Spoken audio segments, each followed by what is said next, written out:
Hi Aquarius, this is Jeff. Welcome po sa ating channel.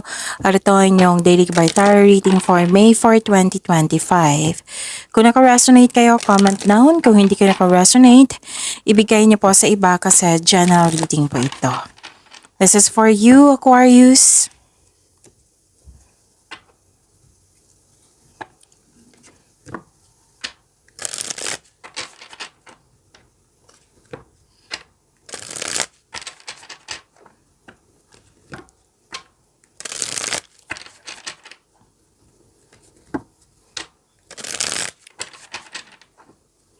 Para po ito sa inyo, Aquarius.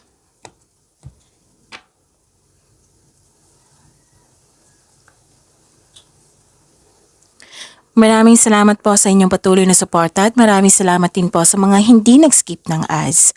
Gamitin ang reading na ito bilang gabay lamang. Sa mga hindi pa nag-subscribe, subscribe na po kayo at click bell notification para malaman nyo na may bago tayong video. Para sa mga gustong magpa-reading, comment po kayo ng personal reading. Again, comment kayo ng personal reading sa comment section.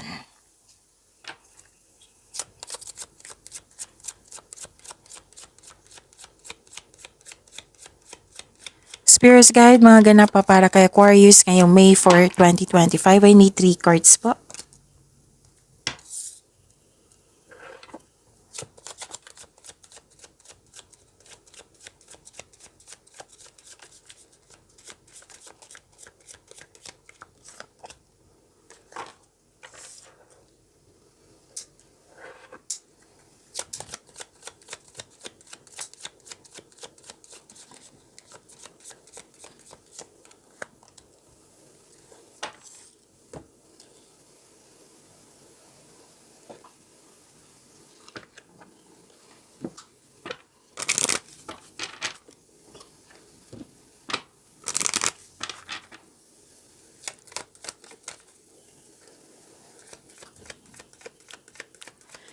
Spirits Guide, Angels, Archangels, Guardian Angels, message pa para kay Aquarius ngayong May 4, 2025.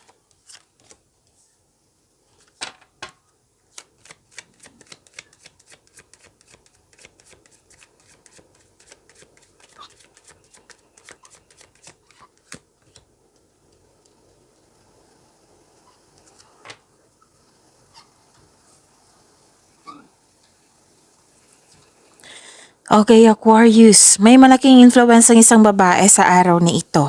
Tapos may change for the better po. Huwag kayong mag-alala sa pagbabago ha kasi siniguro dito ng inyong card na this is change for the better. At makaka-receive kayo ng good news. Pwede din may in-announce ka, may sinabi ka sa grupo ng tao at nagulat sila. Tapos may paglilipat akong nakikita dito or bibigyan mo na ng aksyon yung matagal mo ng plano. At may dumating na opportunities po na kailangan yung magkaroon ng best decision or best choices. So pag-isipan na mabuti para makapagpili kayo so gawa kayo ng konkretong plano.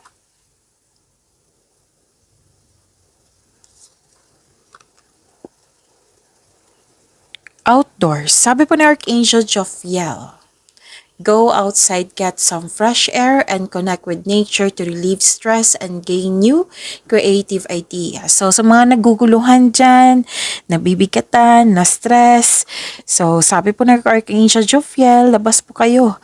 O so, kahit sa bahay nyo, sa bakuran nyo lang po. Go outside, get some fresh air para ma-relieve yung stress nyo at magkaroon ng mga ideas is a blessing from the universe.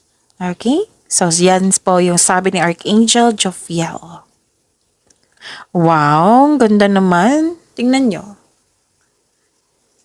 Gifts from God. Sabi po ni Archangel Sandalphon, we angels bring you gifts from your Creator. Okay? So, open your arms to receive. Oh, ang ganda, 'di ba? Dala-dala po ni Archangel Sandalphon yung mga regalo galing kay God para sa inyo. So, open your arms to receive. Ganda, di ba? Claim nyo po, Aquarius.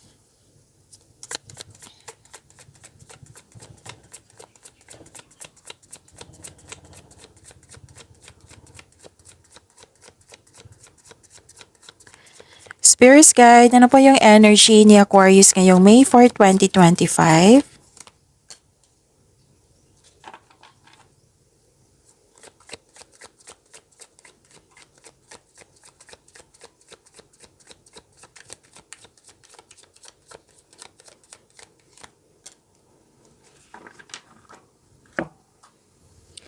Kung may narinig kayo or may nakita kayong repeating message, like for example, nanood kayo ngayon ng inyong weekly Kabay Tarot reading, which is uploaded kahapon po. Tapos may napansin kayo ngayon na repeating message. So yan po yung pinupush ng cards na kailangan yung bigyan ng atensyon, na kung maaari din po bigyan nyo po ng solusyon at aksyon. Ano po yung energy ni Aquarius?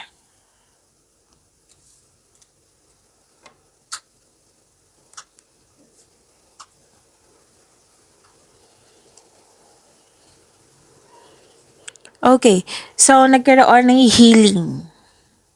May healing ako nakikita dito. Lumabas din ito sa inyong weekly Kabay Tarot reading nyo kahapon na in-upload ko.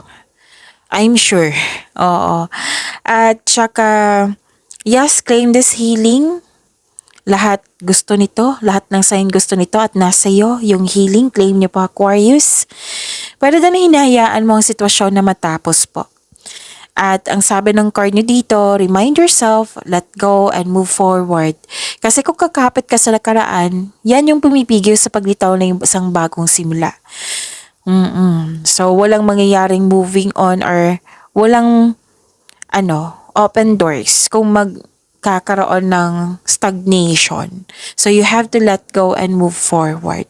Nakita ko dito na tinulungan mo yung sarili mo. So, nagkaroon nga ng healing.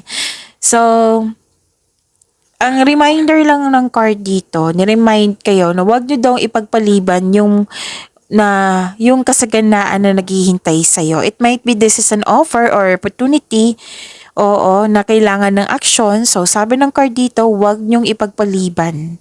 Kasi ang ilan sa inyo, pinagpaliban nyo dito kasi it might be you're not ready or you're not in the mood or busy pa kayo. So yung reminder ng card, huwag nyo ipagpaliban. Kasi yung opportunity na yon or offer na yon, magbibigay po ito ng kasaganaan sa iyo.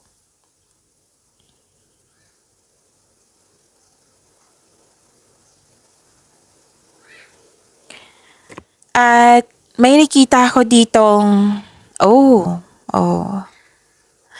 actually may nag-observe sa iyo. May nag-observe sa'yo, may nag-spy sa'yo, may taong hindi totoo sa'yo. Pwede din may tao na hindi madaling kausap or matigas ang ulo. May sitwasyon na masakit sa ulo. Or may chismis na naniniwala ka agad. So, alamin niyo muna kung totoo ba yan or hindi. So, huwag kayong mag-alala kasi dito, parang hinahayaan mo yung sitwasyon na matapos at nagkaroon ng healing. So, claim this healing.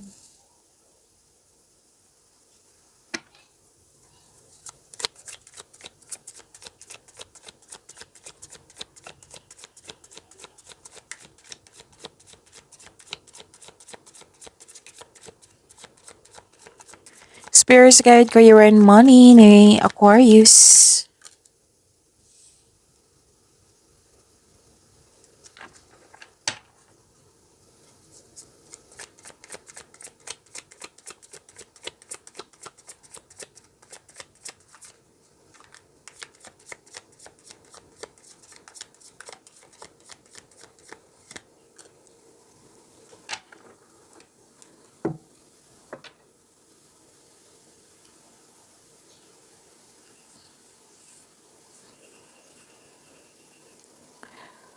Okay, dalawang card na po nagsabi dito yung about defensiveness.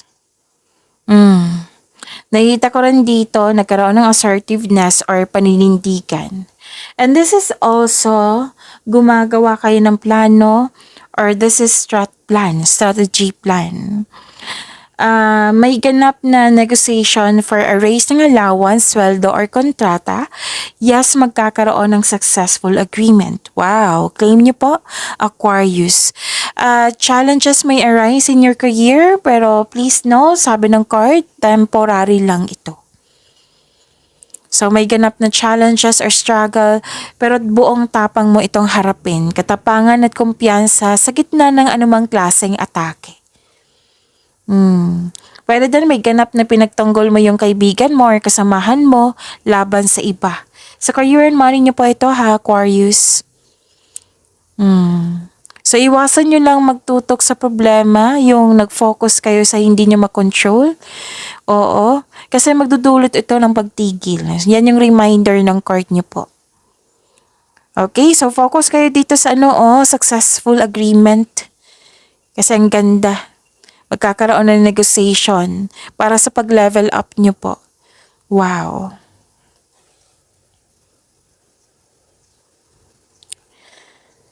Ang ganda talaga kasi you are moving. Ito yung lumabas dito sa inyo oracle cards nyo na nagkaroon ng moving, binigyan mo ng aksyon, yung matagal mo ng plano, ideas ba yan?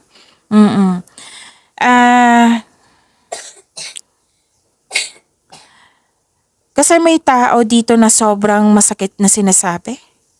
Or may away na ganap. Di ba may pinagtanggol ka rin? Oo, basta may conflict ako nakikita dito. This time, nakikita ko dito na pwedeng selos, inggit, competition, rivalry. I am sure lumabas to sa inyong weekly Gabay Tarot reading. Tapos, nakikita ko rin dito na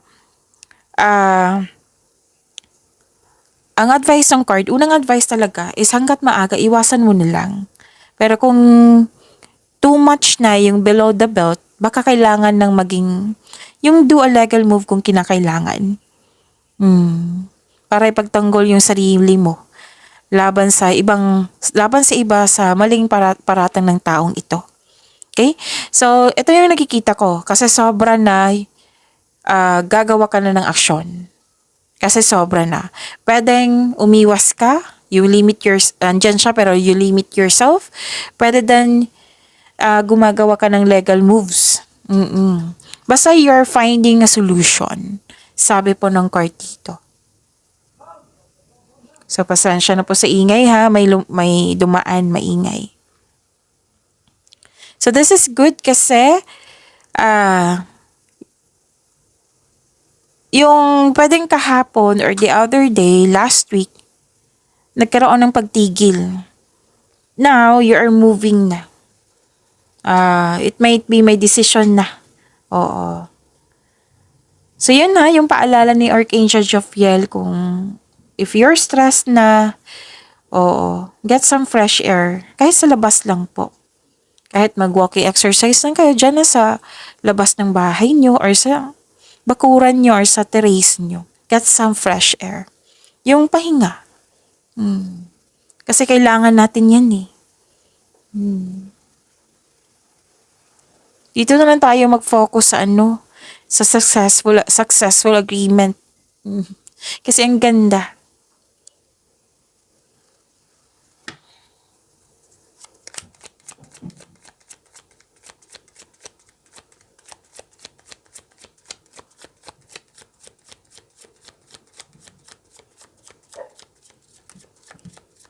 Spirits Guide, Love Life, Self-Love, Partnership, and Romance ni Aquarius ngayong May 4, 2025.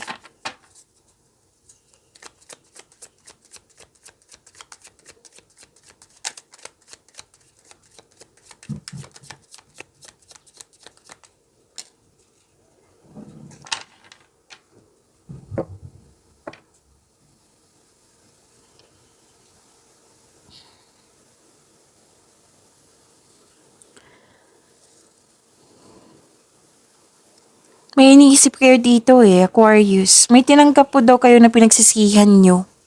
Pwedeng tao ito or opportunity. Tinanggap nyo at pinagsisihan nyo. Now, kung hindi pa ito nangyari, kung may opportunity dyan or offer, sinasabi ng isang tao, pag-isipan ng mabuti. Yan yung sabi. Pag-isipan ng mabuti. Kasi nakikita ko dito, pinagsisihan nyo, di ba? Pinagsisihan nyo, bakit ko ba nag-grab ito? Bakit ko ba tinanggap ito? May mga ganyan. So, yun. Kung hindi pa yun ito nangyari, then pag-isipan ng mabuti kung karapat-dapat ba. Actually, bad mood kayo dito. Or ayaw mo sa pagbabago kasi may nagbago. Pwedeng nagbago yung sitwasyon, pwedeng nagbago din yung tao. Mm. Parang advice ng card nyo dito, oh, kailangan nyo maging willing kayo mag-move on sa mga nangyari para bumukas yung new doors for you. Pwedeng na-stuck ka sa mga nangyari, you felt trapped. Whether single ka man sa mga relasyon sa buhay mag-asawa to ha, basta mga may nangyari na hindi nyo nagustuhan yung pagbabago, pero din may nangyari na hindi nyo nagustuhan kasi bakit nyo tinanggap? Ganun.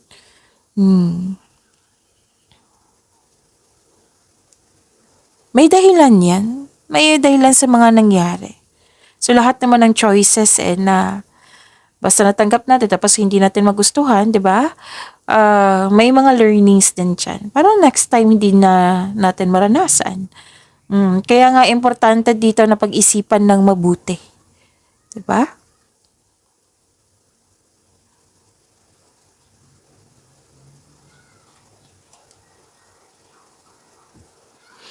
Okay. Please expect na pwedeng marami kayong ginagawa dyan or marami kayong iniisip. Kasi kanina pa, nakita ko dito let's say, habang nanonood kayo ng TV, may iniisip kayo na regarding sa pagplano. Hmm. Pwede din habang ginagawa niyo yung mga bagay-bagay dyan. Let's say, nasa bahay kayo tapos may ginagawa kayo dyan, naglinis ng bahay, nag-aayos ng sasakyan, naglinis sa sasakyan, pero nag-iisip kayo regarding sa inyong ambition. Oo. Yan yung nakikita ko eh. So far, hindi ko pa naman nakita dito nag-overthink kayo. Pero wag niyo yung hayaan na mangyari yung overthink kasi hindi yan nakakabuti sa iyo. Nakaka nakaka-drain yan ng energy yung overthinking na yan. So now, this is creativity, sipag. Pwede din yung mga ideas mo, binigyan mo na ng action. This is, may panahon kang pag-isipan yung mga ambisyon mo sa buhay. Oo. Binibigyan mo ng time and effort yung passion mo, very passionate kayo sa gusto nyo sa buhay, at very supportive din kayo sa kapwa nyo. And please know that you are guided and protected now and always. You're divinely guided po. And nakita ko dito at the end of the day, very confident kayo. Oo, very confident and sense of worthiness are elevated po. So you're becoming more confident which will lead to immense personal growth and improvement sa connection mo sa kapwa mo. Para sa mga marelasyon sa buhay mag-asawa, strong, confident, and compassionate kayo sa isa't isa. Well-established and successful sa relasyon. Oo, hindi naman ibig sabihin successful, walang problema, di ba? May problema yan, pero na-overcome nyo. And very passionate ka kasi, very supportive din kayo. Kaya naging successful din yung relasyon nyo. Sa mga single po, may makakilala kang taong very passionate sa gusto sa buhay. Maaring kapwa air signs mo to, Gemini, Libra, Aquarius. At very charismatic at masayahin din. Maari din ideal type nyo to, Aquarius. So, it might be, this is a kapwa air signs nyo, Gemini, Libra, and Aquarius. Actually, ang ilan sa inyo talaga, kahit sa bahay, kahit nakahiga kayo, nag-iisip kayo regarding sa inyong ambition kasi you want more. Tama nga naman. Pero yung pag-iingatan nyo talaga, yung pagbalanse. Ayaw talaga ng course nyo na mag-overthink kayo. And some of you, nakikita ko dito, nagpahinga. Nagpahinga, at nagpahinga at nagmuni-muni. Okay, so yun. Ano pa?